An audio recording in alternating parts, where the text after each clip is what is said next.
약 말씀드리도록 하겠습니다. 먹는 약은 이제 아무래도 피부가 이런 치료를 다 했는데도 별로 효과가 없는 경우에 이제 먹는 약 치료를 할 수밖에 없는데요. 아까 말씀드린 것처럼 건선이 심하다고 말씀드리려면은 전체 체표 면적의 10% 이상이 있을 때가 건선이 심하다고 말씀드렸고요. 그 외에도 손발바닥이라든가 머리가 심하다든가 노출부의 병변이 심하다거나 하면 어쩔 수 없이 저희가 약을 먹을 수밖에 없겠죠. 그래서 먹는 약은 가장 크게 세 가지가 있습니다. 아시트레틴, 메토트렉세이트, 사이클로스포린 이렇게 세 가지가 있는데 이 세 가지가 그 효과를 발휘하는 게 조금씩 다릅니다. 아시트레틴은 각질을 두꺼워진 각질을 벗겨지게 하는 약이고요. 이 두 가지 약은 주로 염증을 치료하는 거고 그 외에 이제 가려움이 있는 경우에는 항히스타민을 같이 쓰고요. 아주 심해서 너무 갑자기 심해질 때는 어쩔 수 없이 저희가 일시적으로 스테로이드를 쓰기도 합니다. 그래서 어떤 약을 먹는지는 환자분의 기본적인 상태, 신체 상태, 그 다음에 다른 문제가 있는지 없는지를 다 고려해서 의사가 결정을 할 겁니다. 그래서 이제 우리가 먼저 확인할 거는 이런 것들을 저희가 다 체크를 하거든요. 그렇기 때문에 아까 혈액검사, 소변검사 한다고 말씀드렸습니다. 그래서 아까 광선치료하고 그러면 뭐가 좋냐? 광선치료는 아까 말씀드린 건 안전하다고 말씀드렸죠. 그러니까 약을 복용하지도 않고 임산부나 소아한테 사용할 수 있는데 대신에 일주일에 두세 번씩 꼭 와야 되는 거거든요. 그러니까 시간적으로 여유가 없는 분은 광선치료 할 수가 없고 또한 내가 사는 주변에 광선치료를 할 수 있는 피부과가 없으면 할 수가 없습니다. 그렇기 때문에 한계가 좀 있습니다. 반면에 먹는 약은 그냥 먹는 약만 받아가니까 자주 오실 필요가 없죠. 그 다음에 또 빨리 좋아질 수가 있고 반면에 이제 그 부작용 때문에 주기적으로 저희가 피검사를 하면서 사용해야 되고 장기간 몇 년 이상 이렇게 쓸 수는 없습니다. 그러니까 일장일단이 다 있습니다. 이제 아시트레틴 먼저 말씀드리면 아시트레틴 아까 각질을 조절한다고 말씀드렸는데요.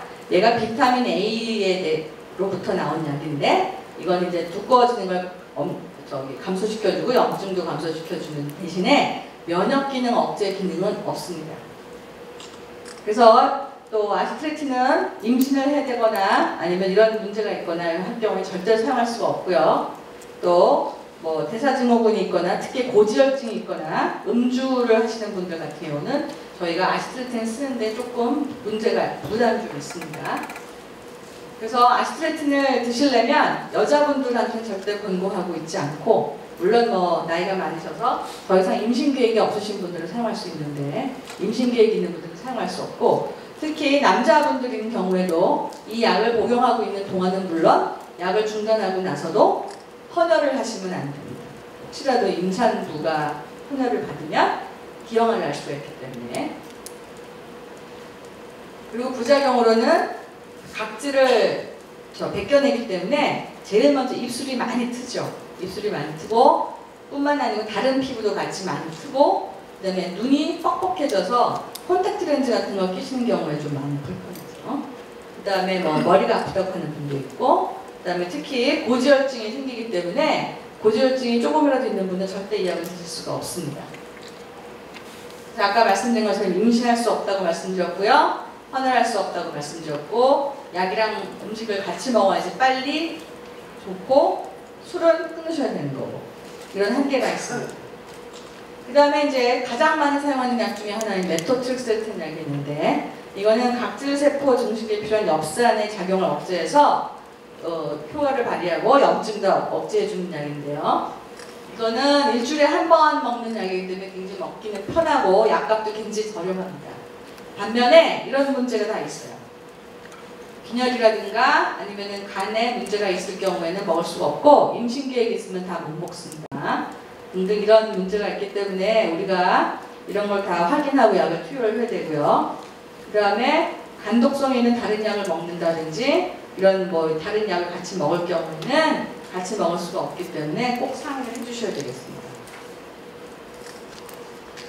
그리고 어떤 부작용이 주로 있냐면 소화가 안 된다, 머리가 빠진다, 입이 헐었다, 간 기능이 이상하다, 빈혈이 있다 이렇게 있는데 이런 것들은 저희가 주기적으로 피검사를 해서 확인을 하기 때문에 상관이 없는데 드물지만 심각한 부작용으로 간경화나 폐렴이 있기 때문에 뭐 비형간염 보균자라든가 아니면 뭐 지방간이 잘 안 낫는다든가 이런 분들은 이 약을 쓸 수가 없는 한계가 있죠.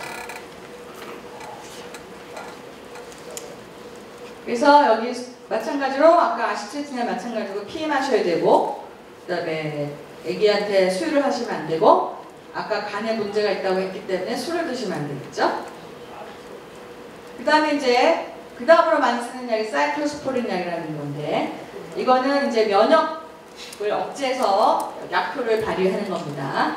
그래서 뭐 건선뿐이 아니고 여러 가지 질환에서 이 약을 많이 사용하게 되죠. 그래서 이거는 여기 있는 것처럼 염증 매개 물질을 억제하고 각질의 증식을 억제하는 약이기 때문에 사실은 사이클로스포린이 이 세 가지 약제 중에는 가장 효과는 좋은데, 문제는 뭐냐? 제일 비싸죠. 약값이.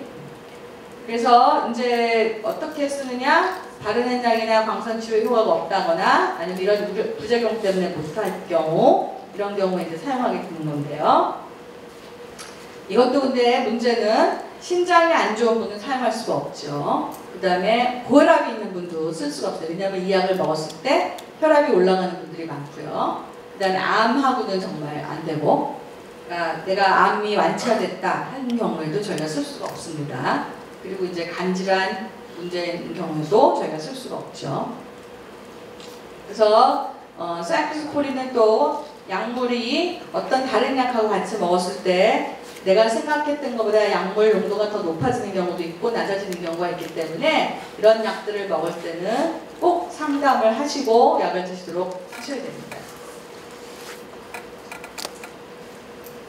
그래서 아까 말씀드린 것처럼 사이클로스포린은 심장에 문제가 있을 수 있고 혈압이 올라가기 때문에 이거는 주의하셔야 되고, 특히 기타 그 중에 소화장애는 다소간 말씀하시는데 여성분들이라든가 남성분들 중에는 털이 많이 나는 거를 굉장히 심각하게 생각하시는 분들이 꽤 있습니다. 이런 건 다 약 끊으면 다 들어오는 거기 때문에 관계는 없습니다. 자, 여기 주의사항 이거 중요한데요. 자몽주스하고 같이 잡수시면 안 됩니다, 이 약은. 왜냐하면 자몽주스 성분이 이 약의 대사를 방해하기 때문에 약물 농도가 높아질 수 있어서 이 자몽주스 잡수시면 안 되고, 여기 있는 것처럼 생백신은 딱 두 가지밖에 없어요. MMR하고 그 다음에 그 대상포진 백신 요건데, 요것만 피하시면 나머지 독감 백신 이런 거 다 마셔도 돼요.